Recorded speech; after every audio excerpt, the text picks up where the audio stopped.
Good morning. Good morning. Good morning. I knew this was going to be exciting today. We have, by the way, we have lots of little food today, some of which I cooked, and we hope you all have time to visit afterwards. I'm Nina McLemore, and we want to welcome you all. This is our largest in-person group for the book signings, and we also have a very active live streaming audience on YouTube. So, so far that we've had Susan Page on Nancy Pelosi, Lynn Olson on Madame Fourcade's Secret War, which is a fascinating book about a woman who ran the largest spy network in France, Dan Glickman, who is a friend of the family, so to speak, and he was the former congressman and Secretary of Agriculture, and Karen Tumulty on the triumph of Nancy Reagan, which you might be particularly interested in, I think. Exactly. All these women are our clients, including Karen, and we are scheduling 4 or 5 more. Today we have Alelia Bundles and Karen Gray Houston, and they're going to discuss Karen's book, Daughter of the Boycott, Carrying on a Montgomery Family's Civil Rights Legacy. So Karen spent 20 years at KTTV? WTTG. WTTG. Otherwise She's known out as, on the other coast. Otherwise known right? as Fox News, Fox 5 here in Washington as a local news reporter. She has also been in Boston, New York, and Washington. She was a radio and TV correspondent for NBC News, covering the Reagan White House, and she anchored an ABC radio network program. Her father and her uncle were leaders of the historic 1955 Montgomery bus boycott. Her father, Thomas Gray, was an organizer, and her uncle, Fred Gray, was the boycott attorney. He was one of 2 black lawyers in Montgomery, I think. They both worked closely with and defended the rights of civil rights foot soldiers like Rosa Parks, Martin Luther King Jr., very early in his career, civil rights career. And she tells the story from a family and a personal point of view. Alelia Bundles is a former executive and an Emmy Award-winning producer at ABC and NBC. On her own ground, her biography of her entrepreneurial great-great-grandmother, Madam C.J. Walker, was a New York Times notable book, an inspiration for Self-Made, the fictional Netflix series starring Octavia Spencer. She's immediate past chairman of the National Archives Foundation and a trustee of Columbia University. I want to start, this is a surprise, I want to start with a passage, short passage, it's a minute and 42 seconds, from Freedom's Daughters, the unsung heroines of the civil rights movement from 1830 to 1970 by Lynn Olson. The racial rules on Montgomery's buses in the 1950s were appallingly detailed, obviously designed to inflict as much humiliation as possible on the black riders, most of them female domestic workers. Blacks had to pay their fare in the front of the bus, then get out and reboard in the rear door. The first 10 rows of each bus were reserved for whites. The last 10 rows were supposedly for blacks. The middle seats were considered no man's land. If a black was sitting in one of the middle rows, she could be ordered by the driver to get up and give her seat to a white.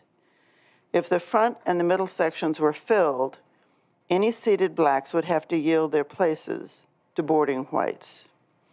Although there was no exceptions to the whites-only rule for the first 10 rows. In other words, if the bus was empty, the blacks couldn't sit in the white seats.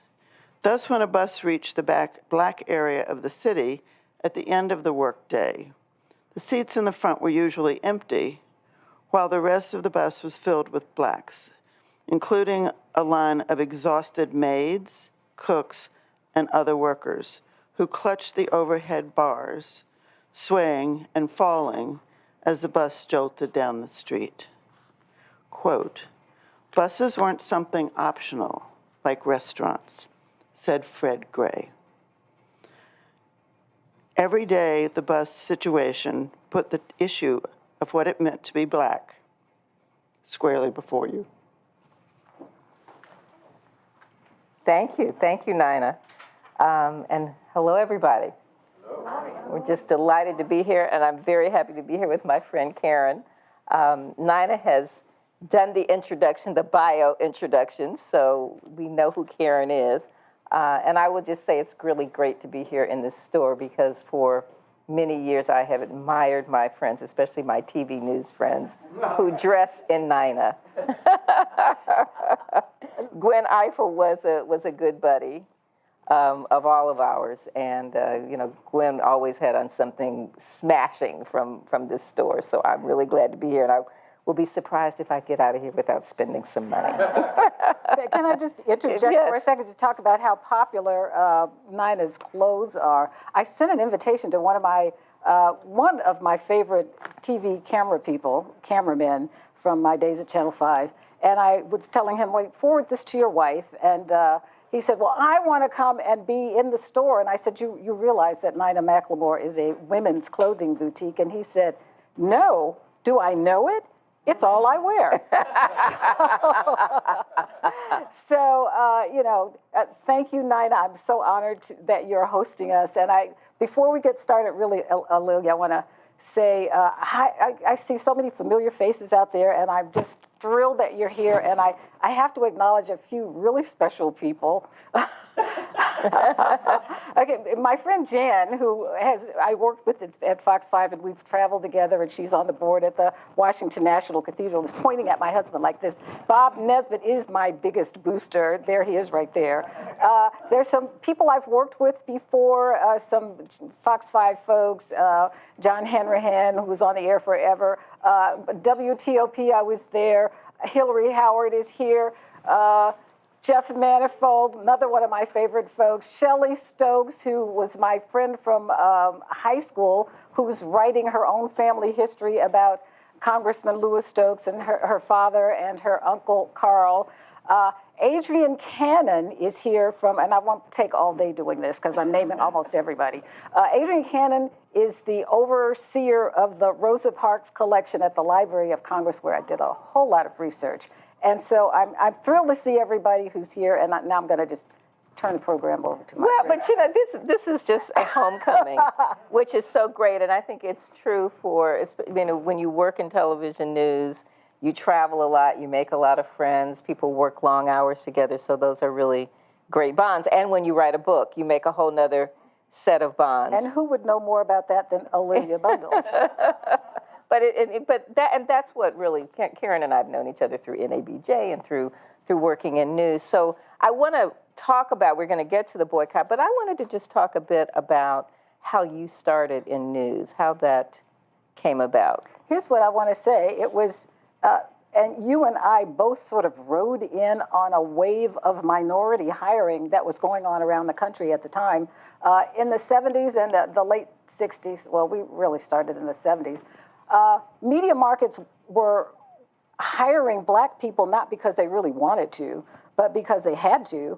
There were, all those race riots that were happening. There was Watts. There were all the riots and the looting and burning and things that were going on as a result of the assassination of Martin Luther King. And the radio and TV stations and newspapers wanted to be able to cover those honestly, and so they needed people who could really get in and on the ground and do the stories, and so they started hiring people like us. My first job was with United Press International in Boston, where there was a busing desegregation crisis going on, and so I had just graduated from the journalism master's program in New York, where Alilia also graduated, and I got an unsolicited letter from UPI saying, "Hey, what are you doing now that you have this degree? What are your journalistic aspirations? We have a job."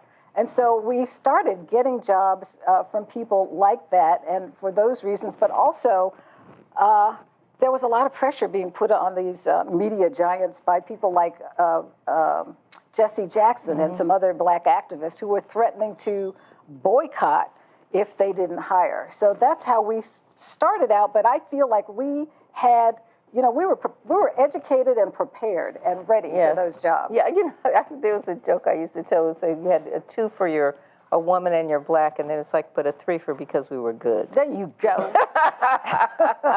But it was also women suing Newsweek and women suing the networks. Eleanor Holmes Norton was involved in some of those lawsuits, so that certainly is what helped open the door. And we're having the same kind of reckoning right now after last summer, the pandemic and George Floyd.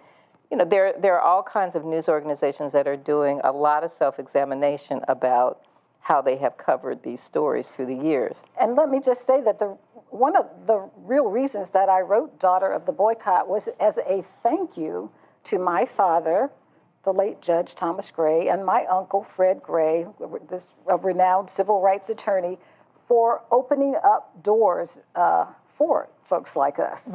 I mean, what they did in Montgomery, which was a direct, action boycott that gave people, black people, really the courage to go on after that and have other protests, integrating lunch counters in North Carolina and Louisiana and the freedom rides. And so I just wanted to thank them and all those unsung heroes and heroines who risked their lives, put their lives on pause.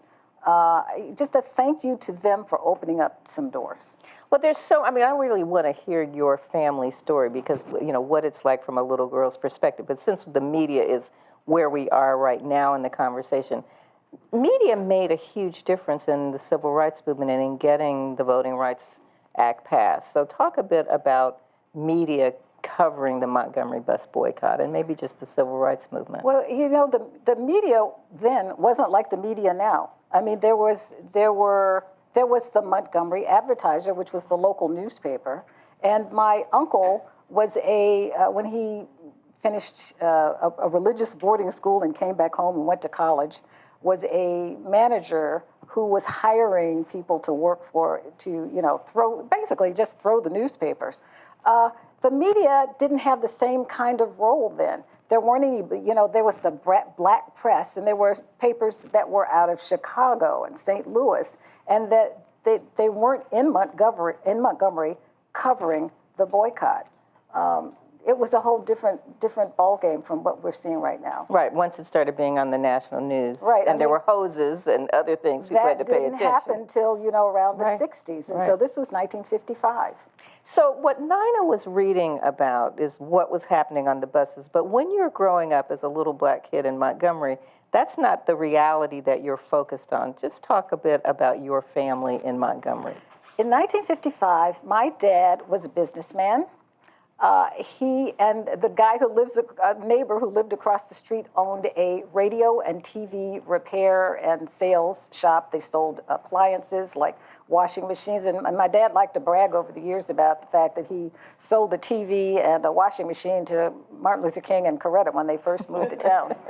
But he was a young guy married to my mom. They met at Alabama State Teachers College for Negroes. And, they had a fairly successful life. They protected us from the horribleness that was going on around us. We lived in a kind of middle-class neighborhood that was built up for people who were veterans who had served in World War II. And we didn't deal with the fact that black people couldn't go to restaurants and you couldn't shop downtown and, you couldn't go to white schools. As far as they were concerned, we didn't care about that. We didn't deal with that until what happened was most people in town, because everybody didn't have a car then, rode the bus. A lot of people were riding buses, not just the maids who were going to work, and cooks and domestic workers. People who were teaching at Alabama State, professors, had to ride the buses to get to where they were going, and they were faced with this disgustingly dehumanizing treatment on the buses every day. And so people were starting to try to figure out what to do about it. The Women's Political Council, a group of women who were Joanne Robinson, and before her, Mary Fair Burks were the head of this organization. They were both English professors at Alabama State. They started noticing what was going on. Joanne had a bad experience herself on a bus where a bus driver stopped and came over to her and said, "You're sitting in the white section," and she ran off the bus and was very upset. they started taking notes. When Claudette Colvin, how many of you know her name? A few. Claudette Colvin was the first person, she was a teenage girl who was 15, arrested for refusing to give up her seat to a white person. When that happened, Joanne Robinson and the Women's Political Council got angry. They started sending their students out on buses to document what was going on. These were incidents that were happening to all kinds of people. And so they did that, and they started meeting with the city officials and the officials from the bus company because they wanted something done. Now, black men were involved in some groups, the NAACP and the Progressive Democrats and all that. And, guys are really kind of, macho, and they've got their egos involved in wanting to be wherever they were. But these women wanted to get something done. And so they were, when Martin Luther King had moved to town, he was invited to come in on some of their meetings. They were busy trying to see what they could do to end this. But there were, people had their tentacles out. E.D. Nixon. Mm-hmm. My uncle likes to call him Mr. Civil Rights. He was the head of the NAACP. He was head of the Progressive Democrats. He was looking at boycotts that had happened in other cities. Montgomery wasn't really the first one. There was a boycott in Baton Rouge and Mobile and some other places, but they weren't very successful, and they didn't achieve the kind of results that folks wanted. So things just started happening. Some other women were arrested. Aurelia Browder, Susie McDonald, another teenage girl, 18-year-old Mary Louise Smith. But there was no boycott. People were thinking we want to have a boycott, and they had even threatened to the city officials that there might be one. But it didn't happen until Rosa Parks, because the black officials in town, the political organizers, had decided that these other people didn't have the persona. Poor little Claudette her friends thought she was a troublemaker, and then a couple of months later, she got pregnant, and they didn't think that should be the face of the fight against segregation in Montgomery. So there was a lot going on. And you tell her story in the book, but before we get to Rosa Parks and the actual boycott, there were all kinds of other things, as you say, the women's political group, the other things that were going on. But your uncle had a particular incident with a friend of his who was a veteran who was arrested. So that, Actually, that was my father. Oh, your father, okay. My father. And this was 5 years before the boycott. Hilliard Brooks was the name of this guy. He was a black man, had been a veteran, served in World War II, just like my dad. Dad was teaching veterans at a St. Jude Educational Institute. They were doing some training of veterans. And they found out one day that Hilliard Brooks had tried to get a ride on a bus in downtown Montgomery. And as in a lot of these cases that we're seeing involving white police brutality even now, the circumstances are not perfect. Maybe somebody was doing something like selling illegal cigarettes, or maybe passed a counterfeit bill or something like that, but didn't deserve to be, executed. And this guy was drunk and disorderly. Nobody really disputed that. There's some confusion about exactly what happened, but the bus driver summoned a police officer. The white police officer showed up, and according to some stories, newspaper stories that I saw, shoved Hilliard Brooks to the ground. He was drunk. It was easy for him to fall. And when he got back up, he might have grabbed the police officer's whistle. Something happened. The police officer took out his gun and shot Hilliard Brooks, and he died later in the hospital. That was outrageous. My dad was furious, and he and a guy, Ronald Young, who was the commander of their AMVETS unit at St. Jude, thought of a reasonable way to handle the situation. They wrote an article to the city officials, the mayor and the police commissioner and officials at City Hall, demanding that this Officer Mills be prosecuted to the fullest extent of the law, and that black people deserved better treatment, and that they should hire some more black police officers. And what happened? the same thing that happens most of the time, nothing. A police review board found that it was a justifiable shooting. This officer wasn't held accountable. I'm guessing that he served his whole, life in the department and collected a pension. So my father and Ronald Young said, okay, we're not going to have we're having a protest now. And they organized hundreds of veterans and marched downtown, and they wanted to have a kind of dual thing going. We're going to protest what's happening, and to make sure we don't get arrested by the police for loitering, we're going to march down to what was, I guess, the courthouse at the time, and register people to vote, because it was at a period of time when a lot of blacks weren't registered. My dad was, but so they carried signs that said ballots will beat bullets. And what did it get them? Actually, not really justice for Hilliard Brooks, because he died and nothing really happened. And I guess I can feel the frustration of people like George Floyd's parents and, Breonna Taylor and, all of the folks who've been killed by these police who've decided to make themselves, judges and, thank you. Well, Karen, what this says to me is, I was reading your book, and for those who don't already have the book, we will be able to get the book and have Karen sign it later. There were circumstances in Montgomery that made Montgomery the right place. All of the pieces came together. It's not, we hear this, Rosa sat, so Martin we could march, so Martin, whatever, all of those things, but there was so much that happened before Rosa Parks decided not to give up her seat. Some of it was men coming back from World War II. Some of it was the fact that Alabama State was in Montgomery, but that it was a community, and then Martin Luther King arrived. Martin Luther King comes to town. And he was a reluctant activist. He didn't ask for that job. He just happened to have a skill, a talent for oratory. And, the people at his church, and Joanne Robinson went to Dexter Avenue Baptist Church, and she and my uncle were talking about, well, what should we really be doing? Because now we've got Rosa Parks in this, Rosa has refused to get up. And Rosa is a quiet, soft-spoken person. People at the time thought she was just a tired little seamstress on the bus that day. And, But the real story. They didn't really know that Rosa was a warrior. Really, she was an activist, and she had been for at least a decade before what happened during the boycott.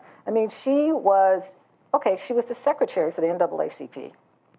That put her in touch with E.D. Nixon, who was a real activist. He was a union organizer. He was working with A. Philip Randolph on the sleeping car porters union. And so they had a relationship. Rosa Parks was his secretary with the Progressive Democrats, so she was introduced to whoever and whatever was going on around town. She was an investigator for the NAACP. At one point in the 40s, I think it was about 1947, they sent her down to Abbeville, Alabama, where a black woman had been raped by 6 white men. And the NAACP was trying to find out what was going on. They thought, okay, we can send Rosa Parks. She can go and check it out. Well, there was a trial, and those men were acquitted. And Rosa Parks started a campaign where she was trying to get the governor to, give some kind of justice. And it didn't happen. But that's who Rosa Parks was. Rosa Parks was angry about segregation and wanted to do something. She had met my uncle in these NAACP meetings, and she started having lunch with him. She worked at this department store in downtown Montgomery, which was down the street and around the corner from my uncle's new office. He had just fallen out of law school. He had gone to Cleveland to go to law school because black people were not allowed in law schools in the state of Alabama. And he was on a personal mission. He was going to go get his law degree in Ohio, go back to Alabama, pass the bar exam, become a lawyer, and destroy everything segregated he could find. So there was that. There was Rosa Parks, who I was reading her papers that are housed at the Library of Congress, and she she did a lot of journaling. She was writing to her friends, and she was there were cards and letters, and she would say things like, I was segregated, I feel like I was robbed of an education. She hated, I would rather be lynched than disrespected. That's the kind of woman Rosa Parks was, and that's what people didn't know when they saw that tiny little narrative about, I'm tired on the bus, I'm not getting up. Exactly. And it's really important to tell the full history of these stories, to tell all of the details. Right. Because otherwise people have an impression of what the civil rights movement was and what the struggle is that continues now. Before we talk about your family's move to Cleveland, just give us a flavor of what the boycott was like, what was going on. This is not firsthand, because in 1955 I was 4. But, my dad and mom told some stories over time, not everything. My dad was an organizer. Before he got really involved in the organizing, he was just, the first day that was going to be the boycott, he got up and drove his own car to pick up black passengers to keep them off the buses. My mother was terrified. I mean, she had been watching the news the night before, and this police commissioner had said he was going to send police cars after the buses because there were going to be these black goon squads who were going to shoot at the black people who didn't really want to participate. There was just going to be all that. So there was a lot of fear. Dad got arrested. Well, before he was arrested, when he was driving, he'd pick passengers up, and he had a special place that he would go after they'd organized this massive carpool operation. And he would pick people up, but one day he was driving some passengers, and he got pulled over by the police. And the police officer wanted his, driver's license and registration, and wrote down all of his information.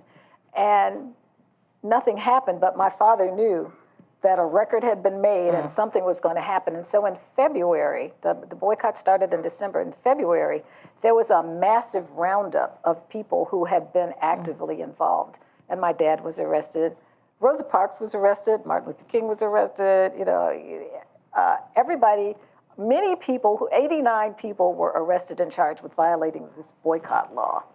So there was that fear. There was also, people were being threatened. There were late night phone calls. There was vandalism. My parents had some friends. There was a white couple, the Gratzes, Bob and Jeannie Gratz. Reverend Bob Gratz was the pastor of a Lutheran church, Trinity Lutheran Church, all black church in Montgomery. He had his own racial awakening, and he and his wife pastored this church. And they were active. He became a member of the Montgomery Improvement Association, which my dad was a member of on the board. They orchestrated, coordinated the day-to-day activities of the boycott. And after a while, his family was targeted and threatened by the Ku Klux Klan, which bombed their parsonage on 3 different occasions. So, I mean, there was, Martin Luther King's front porch had a bomb tossed on it. I mean, it was really, there was a lot of fear, and people were afraid, but for 382 days, 40,000 black people in Montgomery, Alabama refused to ride the buses. They were seeking, justice. And people were afraid of their jobs. If you were domestic, you were doing domestic work in somebody's house, you had to get to work.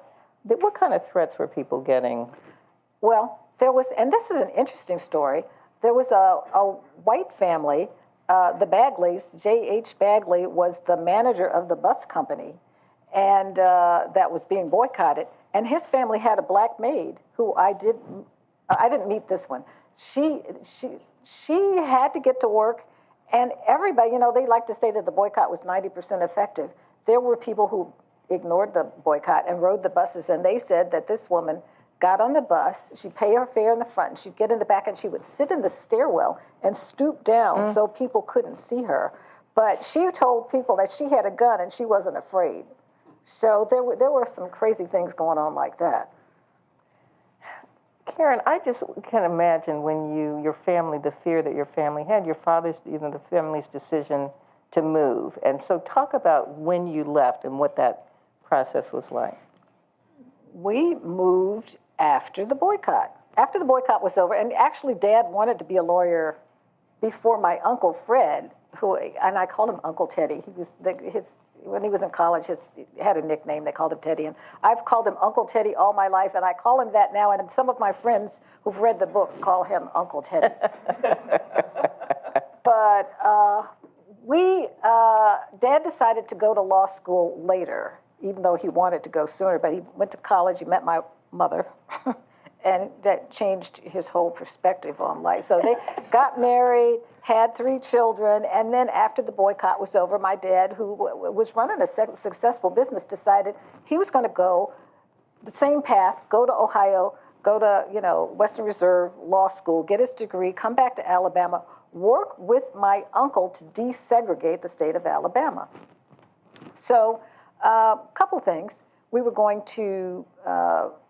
he was going to go live with some of our relatives in Ohio and Cleveland, and the family was going to stay in our house in Montgomery, and my mother was going to go get she was a college graduate. She was going to get a job. She was going to teach. So she went in to have an interview about getting this job teaching.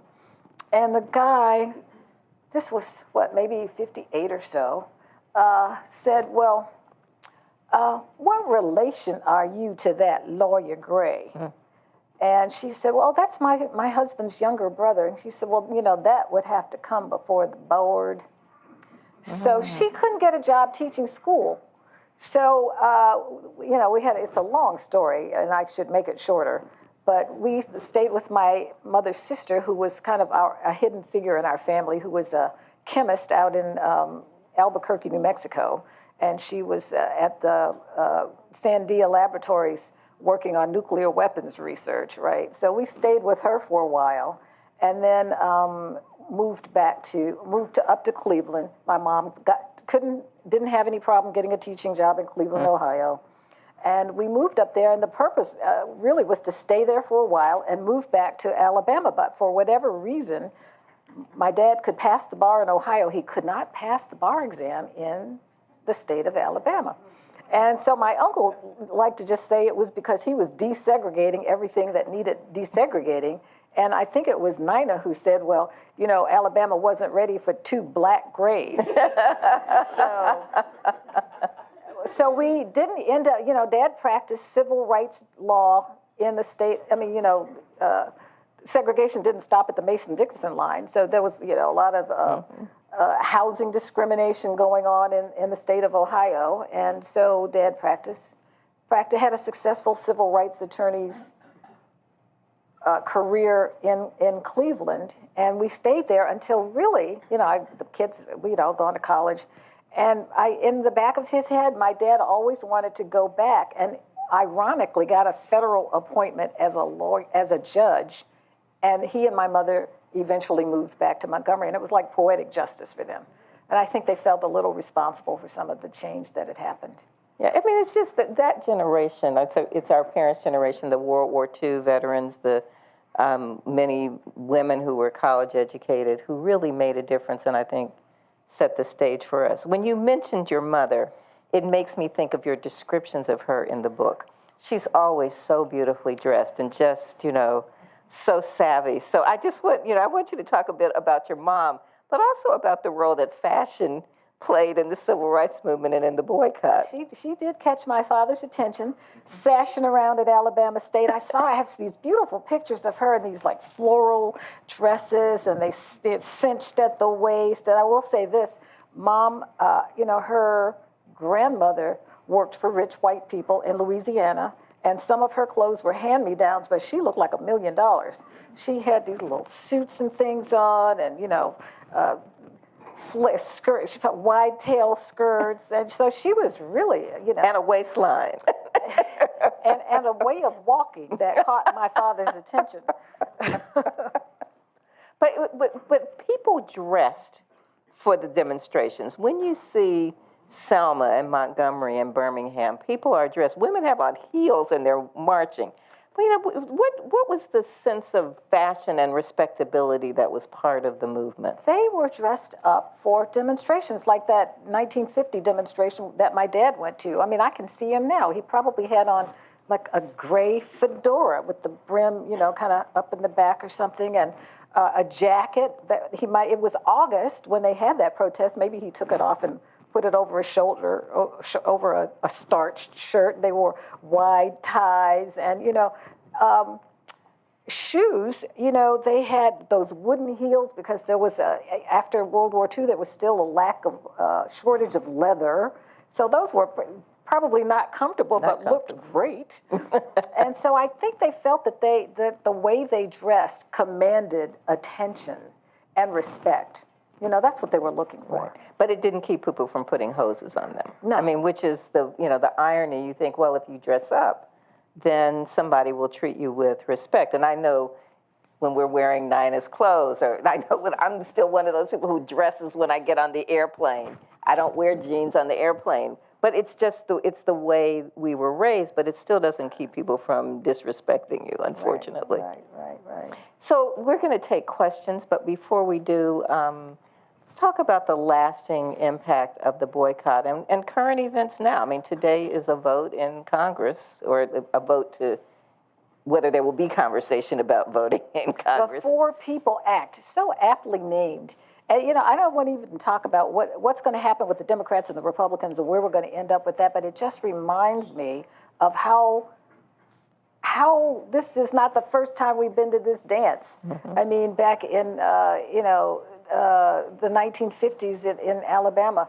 there were poll taxes. People have been disenfranchised for a very long time. There were literacy tests that black people had to take so they could register to vote. And it took Rosa Parks 3 times before she could actually get to register to vote. So this is sad that we are still at this point in our history. And some of the people who really are creating some of these obstacles to voting act as if this never happened, as if there's no systemic racism, as if these things didn't exist. The poll taxes, how many bubbles are on a bar of soap, right, and those kinds of things. And there's a whole generation that's been raised, 2 or 3 generations raised without really understanding what this fight for voting is. Well, I mean, let's just go back to Selma. That march was about voting rights, and people were beaten, and the police were on horses and beating down innocent people and children trying to get across a bridge.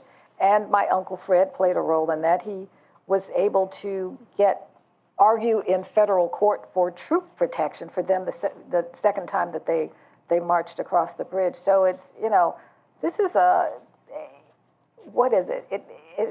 There's some deep-seated, deeply rooted racism in the country. And my only hope is that the younger generation is going to change some things. And you can kind of see with the Black Lives Matter marches that are happening globally, mm-hmm, that they are much more diverse and that a lot more white people are involved. But I think that what we're seeing now is the restrictions against voting rights that popping up in all these legislatures around the country is a last gasp grab for power by white supremacists who realize that in 25 years from now, according to the U.S. Census, white people are going to be in the minority, and they know that. And so if they want some power, they got to reach and suck up and grab it right now. And that's right, and rather than trying to make some coalitions and some collaboration, it's just suppression. Do we have questions? Yes, we do. And for those of you who I haven't spoken to, if you want to fill in a card, I want to know what was the outcome of the boycott, and how did it play out, and did it change things? Yes. Okay. A lot of people think that Rosa Parks was what ended the boycott, and what ended the boycott was that a lawsuit, Browder v. Gale, that involved Claudette Colvin and those other 3 women. They were the plaintiffs in a federal case that went all the way to the Supreme Court, and it was the Supreme Court that decided against segregated seating on the buses in Montgomery. So Claudette feels like she hasn't had her just desserts, that Rosa stole all her thunder because Rosa Parks' case was a disorderly conduct case that was moving through the local courts. And my uncle felt that if he really wanted to make some change, he was going to have to go federally. So What changed everything in Montgomery really was that federal case that went to the high court. And I like to think that the Supreme Court justices looked at Montgomery and saw, because the world was watching, 382 days, all those people making a statement about social justice, and that they were affected by it. Nina's got another one. Didn't you speak with a relative of the people who owned the bus company? Yes, the Bagleys. The Bagleys, and I met the Bagleys because I joined a civics group when I went down there, and one of the members of the organization was the executive director emeritus of the Alabama State Department of the Archives. And he said, we've got a collection you might be interested in. And they were letters from people all over the country and the world about the boycott. And they were largely supportive of the police and city officials and the bus company trying to continue segregation on the buses. And so I found the bus company's son and daughter-in-law and talked to them, and their daughter, so the granddaughter, who's researching, her family history, and she, I think she has a tough job because she wants to think that her grandfather was a really nice guy, and that he really was not a hateful segregationist. But the woman, the mother, the daughter-in-law is an organist. I met her at a church. She plays beautiful music. They invited me to their home, and they want people to know that they felt victimized as well, that they got threats to their home when the boycott was going on, but that the people who were really the hateful people trying to continue segregation were the Mayor Gale in Montgomery, and that he was forcing the bus company was not just a local company, it was a national company, and that they wanted to go along with pulling, letting people be integrated on the buses, but the mayor said, over my dead body. Well, one of the legacies, just to Nina's question about what is the impact, when you began to go back, there's a group that continues to meet, so there is a multi-generational group that really wants to continue a dialogue. There actually are two groups like that. One is called the Friendly Supper Club, and the other one is called One Montgomery. And both of them grew out of some real racial turmoil that was happening in Montgomery in the 80s. And so the feeling was, if we could get black and white people to sit down together and just have some conversations, that things will be better and we'll be able to understand each other more. The Friendly Supper Club meets about the first Monday or something of every month, and there's no agenda. You go over to Alabama State College and the faculty dining room, and you have a little buffet dinner, and you sit down and you just talk about things.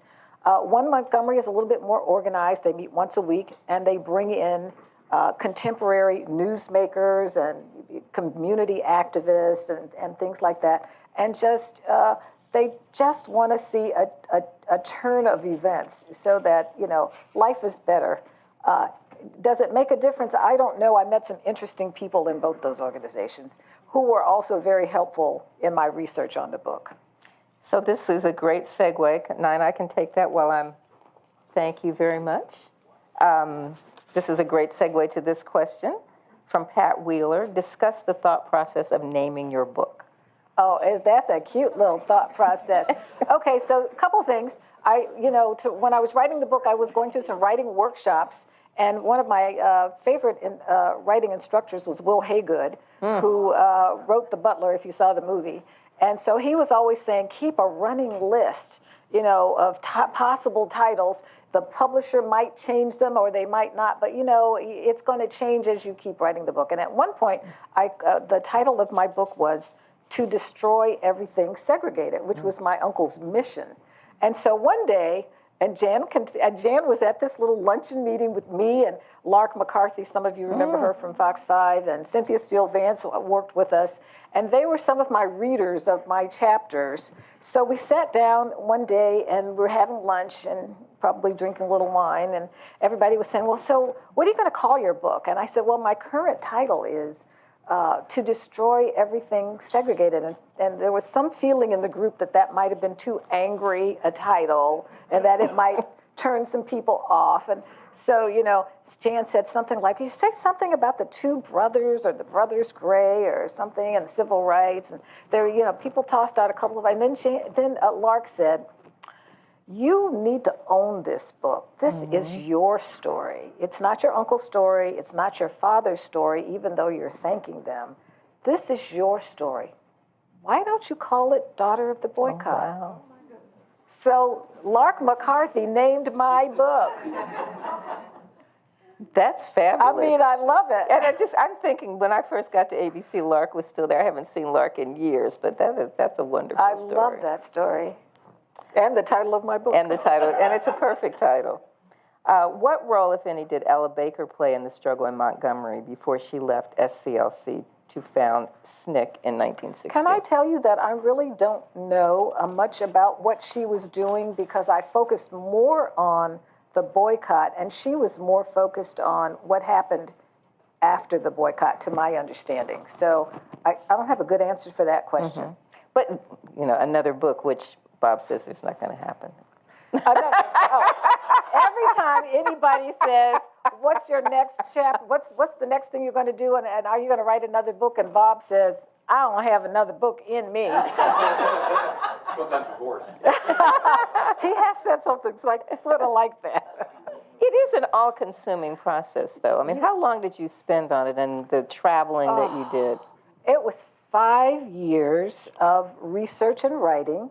I took a road, after I retired from Fox 5, I took a road trip down to Montgomery. I holed up in my grandmother's old house for a month, and I met people through those civic organizations. I met, the daughter of the racist police commissioner. I met a white woman who lived in a well-to-do area of Montgomery who had a black maid. She introduced me to her maid. I talked to the two of them. I found out about a white Methodist minister who had been basically, kicked out of town or run out of town because he was talking about integration from the pulpit. And he now lives in Asheville, North Carolina, up in the Blue Ridge Mountains. So Bob and I drove up there. I met Martin Luther King's barber. It was really great. I mean, it was a lot. I spent a long time, and I didn't know when to stop the research. Adrian, I was going down to the Library of Congress, and Adrian was going like, hey, Rosa Parks' nieces and nephews have written a book. They're having a book signing. Come on down. So there was a lot going on for a very long time. So that was 5 years of that. Then you got to find, you have to find an agent and a publisher. So, all that takes time. And then once you get the publisher, and I was so happy to find one, you got to think about how to market the book. Well, actually, the publishers won't sign you on until you tell them how you're going to market the book. How are you going to help us sell this book? So because it is no, absolutely, right, absolutely. So we have one more question, but there are a couple of things that I want to ask you about, and it's your grandmother, your description of your grandmother, and that generation and how they prepared, really us, to be the fighters that we are. My grandmother, I mean, what a matriarch. Well, she was a domestic who cooked for white people. And her husband died when her 5 children were young. When Uncle Teddy was 2 years old, his dad died. And my father was 8. So she was holding the family together, and she was a very religious woman. She made sure those kids went to church every Sunday, and she influenced Fred to go to, school so he could become a minister. She was she held the family together. And even after, at one point, my brothers and I lived with her. we had gone to New Mexico and stayed with my aunt. And so for several months, while my mom and dad were looking for housing in Cleveland and dad was in law school, we lived at my grandmother's house. And she was, it's like, she didn't have to wield a belt or anything. She had a kind of way of looking at you to make you want to do the right thing. But, she was a great cook and she was a lot of fun, but she was really the glue that held the family together. And when I was a young girl and still in Montgomery, every Sunday after church, all of the siblings brought their children over to my grandmother's house and she cooked up a yummy dinner after church every Sunday. But some of that was just about family and holding the family together. But she was an entrepreneur. I forgot that part. How could I forget? My dad, after World War II, came back. Thank you for remembering that. And he wanted to help her become a little bit more financially independent. And so he found this kind of structure that was a store and it became sort of a convenience store in front of her house, and he put it up there. They had a couple of steps, and she sold, cold cuts and bread, and Coca-Colas and knee-high sodas, and ice cream and cookies and pickles, and pickled eggs. There had to be some Dr. Pepper if it was. I'm sure. Right. and it was a time when this was a really poor section of town, and people would come by the house. You'd see poor people with no shoes on walking down these straight dirt streets. And they'd come out in front of her house and they'd say, Ms. Arms, Nancy Gray Arms, Ms. Arms. And she would come out and unlock, take the padlock off the store and sell them food. And some of them were so poor that they didn't have money to buy food, and she would feed them. Mm-hmm. There was always enough food on the table for the family to bring something extra to somebody who was hungry. Right. These are the stories that need to be told. So it is amazing to learn about the boycott through your eyes, but it's also amazing to learn about a family and the resourcefulness of a family. So one more question. How does the Black Lives Matter movement today compare to the 1950s, 60s, and 70s civil rights protests? I will say that what pushed people on in the 50s was the influence of Martin Luther King, who felt that the only way to approach a protest was peaceful, nonviolence, civil disobedience. And he would look up today and see if there is ever, even if it's from outsiders, burning, looting, destruction of property, that's not, he would say what gave his protesters the moral high ground was being peaceful and civil.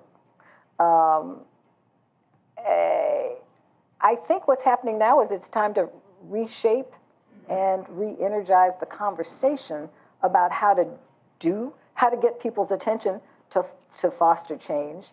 And is it time to come up with some new strategies and new tactics? Possibly. I couldn't tell you what the tactics and strategies ought to be, but I'm sure the young people are thinking about them. And I think he would be happy to see the Black Lives Matter protesters out there still going, hey, time for some change, got to do something. And he would just want them to figure out the right way, whatever that is, to get the attention of people to foster some change. Right, and at the same time, there was pushback, bombing of 16th Street Baptist Church. There was violence against the progress that was being made. There is still violence and legal sanction against the progress that people are making. There are people trying to shut down the conversation even now. The struggle continues. The struggle continues. Nina? I want to ask another question, which is, you recently visited with your uncle, and what is he working on now? Oh my gosh, he's 90 years old and he still goes to work every day at his law practice. Go figure. But a couple of things.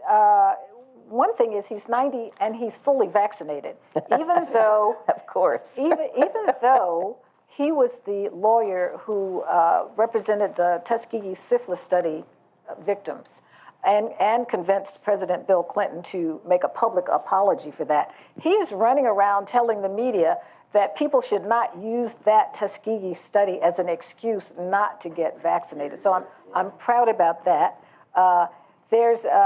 Montgomery has a black mayor, Stephen Reed, who is trying to find a way to honor Fred Gray. And because he's looking around, there's a bust of Martin Luther King, Rose Parks has a street named after her and a museum and this and that and the other. And so he wants a way to acknowledge Fred Gray. And so he was going to there's talk about renaming the street that my uncle grew up on, that, the family street was. The problem with that is the street is West Jeff Davis, named after a Confederate president. And so the state of Alabama has a fairly recent law that says you can't, desecrate or erase or change the names of these Confederate memorials. And to do so would be a $25,000 violation. Well, the mayor wants to continue and proceed with that. So that's, something that's ongoing. And their Alabama Congresswoman Terry Sewell has nominated him to receive a Presidential Medal of Freedom. So we're hoping that Joe Biden gets the message. We'll make sure he watches this video. Yes. I do have one last question, and that is, what gave the people the courage and the determination to carry on for 382 plus, a lifetime of days? I want to say some of it was anger at the humiliating treatment. Some of it was the courage they got from Martin Luther King, because what a powerful influence his instruction was. And then my uncle likes to give Claudette Colvin a lot of the credit, because she was 15 years old. And when those police officers came on the bus and knocked her books out of her hand and tried to drag her off of the bus, she was refusing to get up, and she said she felt like she had Harriet Tubman's hand on one shoulder and Sojourner Truth on the other, and they were holding her to her seat. And this had happened right after the February Negro History Month, where they had been studying those things. And so I think, some of the courage came from there. Mm-hmm. I thank both of you. It's been a pleasure to meet A'Lelia. I didn't know her before. And please encourage your friends to watch the video and hear about this story. It's just great. Thank you. Thank you, Nina. I'm honored. Thank you, Nina. And Karen will be signing books, so she's going to move over here. And This is my actual first in-person signing. Everything has been virtual. from the whole time. Wow. Thank you, Nina. I appreciate it.